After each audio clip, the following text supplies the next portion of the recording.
안녕하십니까. 미리 알아두면 도움되는 미리 좀 알려주지 특별편입니다. 오늘은 포료 발음이 잘 안 되는데 푸듀라고 하겠습니다. 푸듀 101 사건과 관련된 내용들을 설명을 좀 드리고 안내를 해드리는 절차를 좀 가져볼까 합니다. 지금 문제가 되고 있는 부분이 사기, 배임 수재, 위계 업무 방해 이 세 가지 테마로 해서 사안이 막 진전이 되고 있는 부분들이 있습니다. 특히 3, 4시즌과 관련해서 담당 PD였던 안 PD 사실관계에 대해서 자백을 했다라는 기사들이 계속 나오고 있고요. 그와 관련해서 5일 영장이 청구되고 11월 6일자로 구속영장이 발부돼서 CP 담당 국장이었던 분하고 안 PD 이 두 사람이 구속이 되는 현재 그 상태까지 진행이 됐습니다. 거기에 더해서 스타쉽 엔터테인먼트 부사장, 관계자들 여러 명 출국 금지가 같이 다 이루어지는 이런 상황까지 와 있습니다. 지금 이 사건의 구체적인 상황이 지금 어떻게 이게 진행이 되고 있나요? 제가 그거 오늘 좀 정리 좀 해봤습니다. 그래요? 시간 순서대로 보니까 예. 올해 7월 20일 제 생일 바로 다음 날인데 그때 그 기억이 나요. 파이널에서 뭐가 문제가 막 터졌다가 하면서 뭐 확률이 무슨 엄청나다. 이거 말이 안 된다. 네. 어떻게 끝자리 숫자가 이렇게 따라락 맞냐. 네. 문제가 있다. 조작이다. 막 이런 얘기가 막 나왔거든요. 모르겠어요. 10에 마이너스 60승이라 그러더라고요. 그게 얼마나 그런 숫자를 지금- 보신 적 있으세요? 야, 너무 큰 숫자인 것 같긴 하는데 하여튼- 그러면 그런 확률이라면 이거 거의 뭐 조작이 아니면 사실 네네. 나오기가 어려운 확률이겠네요. 그렇다라고 하는 것이 이제 고소장의 기본적인 취지였던 것 같아요. 제기되고 나서 첫 해명이 사실은 이제 비공식적으로 나왔어요. 이건 전혀 문제가 없다. 이거는 오해다. 이런 형태의 이제 문제에 대한 내용이 나왔고 그게 이제 기사화가 됐습니다. 7월 24일에 들어서 이제 한 4일 정도 경과된 시점에서 순위 조작은 없었다. 이것은 집계나 또는 전달상의 오류가 있을 뿐이다. 이런 형태로 공식 해명이 나왔어요. 이틀, 3일 정도 경과되는 시점에 갑자기 CJ ENM에서 수사를 의뢰했다. 같은 날 그 관계된 기획사들, 네. 그래서 뭐 탈락된 또는 같이 있었던 14개의 기획사 그 소속 관계자들을 불러들여서 우리가 탈락자 9명에 대해서도 원하는 사람이 있고 불만이 있으면 11명에 포함을 시켜줄 수도 있다. 뭔가 피해가 있을 수도 있다. 그럴 수 있기 때문에 도의적 차원에서 이제 접근을 한 거다. 이런 취지로 이제 설명들이 나오고 있는 것 같아요. 29일 정도 됐을 때는 이제 소속사들 14곳에서 X1 이번에 이제 4시즌의 애들이 X1이거든요. 네. 그래서 X1을 대비하는 게 네. 좋다라고 지지 성명까지 이제 나오는 그런 일들이 있었어요. 어찌된 일인지는 정확하게 그때 당시는 알 수 없었지만 7월 말일자, 31일자로 이제 경찰에서 네. 서울지방경찰청 사이버수사대에서 CJ ENM 사무실하고 문자 투표 데이터 보관한 회사를 압수수색을 이제 전격적으로 하는 내용이 나왔어요. 이제 그때부터 사실 사실관계가 우리가 생각할 때는 뭐 이게 처벌이 될까? 또는 뭐 얼마큼이나 그렇게 조작이 됐을까? 뭐 그게 대단한 문제인가? 100원짜리 문자 투표 갖고서 뭐 어디까지 가겠어? 뭐 이렇게 생각했던 그 정도 수준이었는데 네. 사안 자체가 이제 압수수색까지 영장이 나왔다. 이런 형태로 이제 31일이 된 거죠. 그러면서 좀 네. 문제의 심각성이 있다고 보고 수사기관에도 이제 좀 더 심도 있게 조사를 해보고 증거를 수집해봐야겠다라고 이제 생각을 한 거겠네요. 그렇죠. 구체적으로 이제 법원이 영장을 발부를 해주잖아요. 그렇죠. 그러니까 법원 입장에서 봤을 때도 문제가 이렇게 증거 자체가 불분명하다, 혐의 사실이 불분명하다, 대량 덮고 넘어갈 수밖에 없는 그런 정도의 사안이다. 이렇게 볼 수가 없었다. 이제 그런 취지로 이제 우리가 느껴지잖아요. 네. 그죠? 네. 영장이라는 걸 요새 엄청 엄격하게 요새 해주고 있으니까요. 예. 자, 그렇게 뭐 하고 나서 이제 11월 5일자로 엠넷의 이제 김용범 CP 이제 국장급이라고 하시더라고요. 그리고 안준영 PD 이게 두 사람이 전격 구속 결정이 됐어요. 그리고 영장 청구 자체는 5일 날 있었는데 그때는 이제 소속 기획사 뭐 스타쉽 이쪽에 있는 분들도 같이 영장이 청구되는 대상이었고 제작진 중에서는 PD가 한 명 더 있었어요. 구속은 안 됐지만 최종적으로 굉장히 충격을 탁 가하는 것 같은 느낌을 받았고 저도 그렇게 되면서 잠시 잊고 있었던 그 문제에 대해서 구체적으로 좀 알아봐야 되겠다. 설명을 좀 드려봐야겠다. 이런 생각도 좀 들게 됐죠. 그렇죠. 구속까지 됐으면 수사기관에서는 생각할 때 좀 이건 심각하고 뭔가 어느 정도 네. 범죄를 소명할 만한 뭔가가 있다. 그쵸, 그런 그쵸. 상황이니까 네네. 다른 사람들이 생각했을 때도 맨 처음에 아무런 문제가 없었다 그러는데 네네. 문제가 없었다는 거에 대해서 이제 점점 신뢰성이 없어지는 그런 상황이 될 수도 있겠네요. 어디 됐었죠? CJ ENM하고 이제 소속 기획사 그리고 아까 말씀드렸던 문자 투표 대행사 혐의 관련된 부분을 좀 정리를 해드려야 될 것 같아요. 구성 요건도 한번 좀 짚어주시면 좋을 것 같은데 사기 이 어떤 면에서 사기가 성립될 것 같아요? 어차피 이 사기죄라는 것은 네네. 이 재산하고 관련이 되잖아요. 네네네. 그래서 내가 뭔가를 속아서 네네. 내 재산을 속인 그 사람한테 이제 주는 거, 예. 또 다른 사람한테 주는 거, 네네. 그게 문제가 될 수 있는데 지금 요 사안 같은 경우에는 제가 보니까 예예예. 우리 국민들은 저 국민 프로듀스라고 그 하시는 분들은 그렇죠. 내가 선호하는 그분한테 이렇게 투표를 한단 말이야. 그럼 그렇죠. 조금 사실은 나는 1번이 좋다고 해서 돈을 지급을 했는데 알고 봤더니 내가 돈을 지급하는 것은 1번 선택되는 거하고 아무런 관련이 그렇죠. 없었다. 관련성이 라고 없었다. 하면 내가 돈을 안 유료 투표를 썼겠죠. 한 거, 그렇죠. 유료 투표한 네. 그 금액을 쓰지를 않았을 거예요. 그렇죠. 그렇게 되면 내가 기망을 당해서 네네네. 처분을 한 거니까 이게 네네. 법률적으로 형법적으로는 사기죄가 될 수 있겠다라는 생각이 들더라고요. 예. 그리고 이제 아마 배임 수재라는 부분에 대해서 궁금해하실 수도 있을 것 같아요. 그래요. 뭐가 배임 수재라는 거냐? 배임수재는 네네. 사실 이제 어떤 사람들이 일 처리를 할 때 네. 정당하게 일 처리를 해야 되는데 일 처리를 함에 있어서 네. 돈을 받고 일 처리를 하게 되면 이제 배임수재가 되는 거거든요. 네, 그렇죠. 흔히 이제 쉽게 우리가 많이 접할 수 있는 거는 공무원들한테 돈을 주고 일 처리를 잘해달라고 하면 뇌물이라는 걸 쉽게 알죠. 예, 뇌물이죠. 그거 비슷하게 네. 공무원이 아닌 사람들한테도 어떤 공정한 업무를 처리해야 될 사람들한테 네.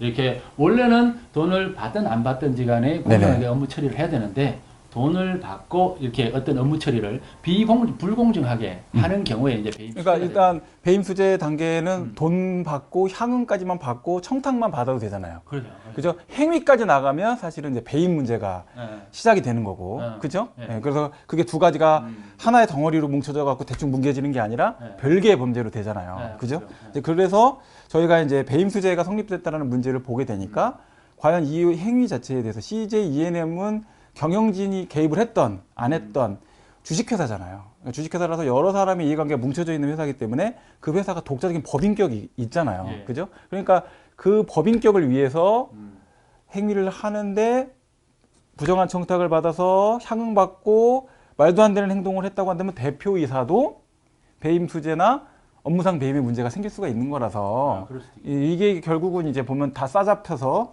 업무상 배임의 문제로 치달아 갈 수밖에 없지 않느냐 이런 생각이 들고 피해 규모가 상당히 클 수도 있어서 이득액을 계산할 수 있느냐의 문제가 있어서 이득액이 많이 크다 그래서 뭐 5억 이상이다 그렇게 평가가 된다고 한다면 특정 경제범죄로 가고 큰 처벌을 받게 될 수도 있는 그럴 수도 있겠네요. 예, 그럴 수도 있는 가능성이 일단 있다는 생각은 듭니다.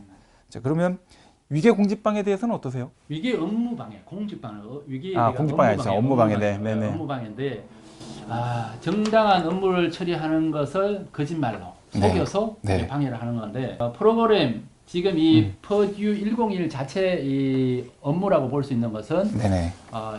여러 사람들이 출연자 있으면 그 사람들의 정확한 순위를 매겨서 최종적으로 11명을 이제 선별하는 걸 텐데. 맞아요. 근데 이게 정당하게 하지 않고 어떤 거짓된 내용을 투입을 해서 나중에 11명을 뽑으면은 제가 생각할 때는 위기에 의한 업무 방해가 될 여지 충분히 있지 않나 오인착각 싶어요. 부지 이걸 이제 불러일으킬 수 있는 행동이 될 거고 그 업무를 사실 국민 프로듀서라는 사람들이 그걸 투표행위를 통해서 선발한다라는 어떤 선출행위라고 본다면 그게 업무가 될 수도 있을 것 같기도 해요. 그죠, 예. 예, 또 CJ ENM 자체 법인격에 대한 업무 방해가 될 수도 있을 것 같기도 하고요. 예, 예. 그러니까 피해자가 여러 명이 여러 주체가 존재할 수도 있을 것 그죠. 같다. 어떤 면에서 어떤 관점에서 보는지에 따라서 네. 뭐 이 사람이 피해자가 될 수도 있고 저 사람이 피해자가 될 수 있고 네. 그런 면이 좀 있을 것 같아요. 네네네. 그렇게 되는 문제가 되면 세 가지 더하기 배임, 업무상 배임죄까지 성립될 수 있는 이런 구도 안에 있을 것 같다. 이렇게 이제 정리를 해볼 수가 있겠네요. 탁까놓고 네. 자 배임 수재에서 이제 업무상 배임은 좀 빼고 네. 현재까지 나온 걸로만 해서 본다고 했을 때 몇 년 보십니까? 예, 지금 구속이 되어 있는 상황이니까 네네. 어느 정도 이제 실형이 나올 가능성이 좀 높을 것 같긴 하는데 네. 저는 아직까지는 조금 그래도 이게 처음 있는 일이고 하니까 그렇게 중학교는 안 될 것 같고 네. 한 1, 2년 정도 나오지 1, 않을까? 2년? 네. 1, 2년 너무 싼 거 아니에요? 너무 작을 것 싼가요? 같은데요? 제 생각에 피해자가 이렇게 많은데? 그럴 수도 있겠네. 국민들 너무 많은 사람들을 이 기망을 했는데 거기에 비해서 1, 2년이면 그죠. 할 수도 있죠. 지금까지 제가 이제 아직까지 밝혀진 바에 의하면 아직 이 언론에 공개되지 않아서 그러는지 네네. 예, 속여 그런 것들이 많이 밝혀지지 않았기 때문에 제가 느끼는 감으로는 아직 너무 중하게 그렇게는 좀 안 느껴지는 감이 있어서 네네네. 저는 한 1, 2년 정도 한번 그래요. 저는 지금 한 3, 4년 보는데 업무상 배임 빼고요. 그 특경으로 치면 제 생각엔 6, 7년 올라갈 것 같고 그게 아니다라고 해서 지금 현재 상태로 본다고는 왜 그렇게 보냐면 첫째로는 사기인데 조직적 사기예요. 조직적 계획적 사기란 말이에요. 그러니까 이게 공모자도 넓고 아주 준비 잘해갖고 방송이라는 대대적인 홍보 프로그램을 통해갖고 때려갖고선 그런 사기 행위를 했단 말이에요. 그러니까 어떻게 보면 너무 과감한 사기 행위. 그렇죠, 그렇죠. 그다음에 그 내용 관련해서 행위 자체가 피해자가 아주 많은 사실 확인이 되기 어려울 정도의 숫자의 피해자가 발생했고 그 피해를 다 추산하기도 사실 어려운 문제가 있어요. 그러니까 그런 측면에서 봤을 때 최소한 3, 4년 정도는 형을 선고할 가능성이 있지 않는가 이런 생각을 합니다. 변호사님 말씀 들어보니까 약간 그쪽으로 기우는 거 굉장히 설득력이 있죠. 네, 네. 설득이 쉽게 당하면 안 되는데. 네, 네, 네. 근데 말씀하신 것도 일리가 있어요. 그 폭 안에서 움직일 가능성도 있다고 봐요. 그러니까 1, 2년 정도를 선고하게 될 수 있는 그런 왜냐면 제가 이제 경험을 해보면 이런 거는 이제 사회 회사 내부에 어떤 그런 독특한 사내 분위기가 있어야지만 가능할 수 있는 범죄 형태거든요. 그게 만약 이제 충분히 소명이 되거나 그게 될지는 몰라도 하여튼 정상관계를 이제 안준영 PD나 또는 뭐 김용범 CP를 맞춰서 한다고 한다면 그런 점을 막 강조를 한다면 야 네가 그래도 뭐 잘한 건 없지만 어쩔 수 없는 부분이 있긴 있었구나. 근데 그래도 그렇게까지는 하면 안 되지. 이런 생각들을 이제 정상관계에 담아줄 수도 있어서 그런 부분도 있을 수 있긴 하나 아마 이제 법원도 사람이라 본인이 이제 탄원의 대상이 될 수는 없잖아요. 네. 궁금한 게 있습니다. 네네네. 그 회사가 모르고 네. 개인이 했다. 네. 그럼 손해배상은 누가 하나요? 손해배상은 회사가 그래도 해야 될 가능성이 높을 것 같아요. 그러니까 회사가 몰랐다라고 하더라도 안준영 PD나 또는 김용범 CP가 회사에 소속돼 있는 피용자이기 때문에 그 손해배상이 그런 거 있잖아요. 원칙적으로는 네네. 뭐 법 조문으로 말씀해서 그러는데 750조의 일반적인 손해배상 책임은 그렇죠. 그거에 되는데 네네네. 그게 사용자 책임에 따른 손해배상이 있잖아요. 그렇죠.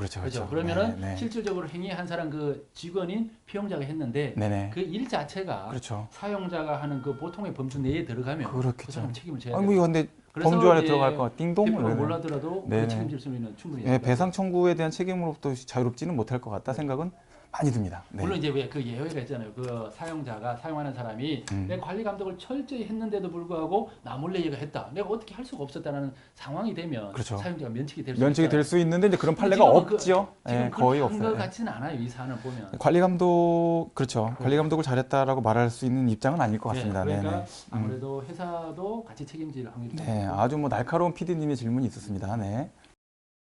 조금 전에 이제 우리 이야기한 것처럼 사안에 따라 여러 사람들이 지금 관련이 될 수 그렇죠, 있잖아요. 그렇죠. 네. 그러면 각 사람에 따라서 어떤 법적 문제가 될지 형사 문제가 될 수도 있고 그거- 민사 문제 될 수도 있고. 그걸 지금 이제 이어서 하려고 우리 하기로 했어요? 할 거예요. 이제 아. 좀만 참아봐요. 그러니까 좀 궁금해서 진행을 할 거니까 조금만 참으면 예. 예, 잠깐 끊고 네. 다시 자세히 설명드릴게요. 잘 가르쳐 주셔야 돼요. 내가 가르쳐준 거 이제 그 스스로 같이 하는 거죠. 아 그래요? 그래 그럼 네. 한번 이야기해 보는 거지. 인생은 자습이 원래. 예. 그렇구나. 네.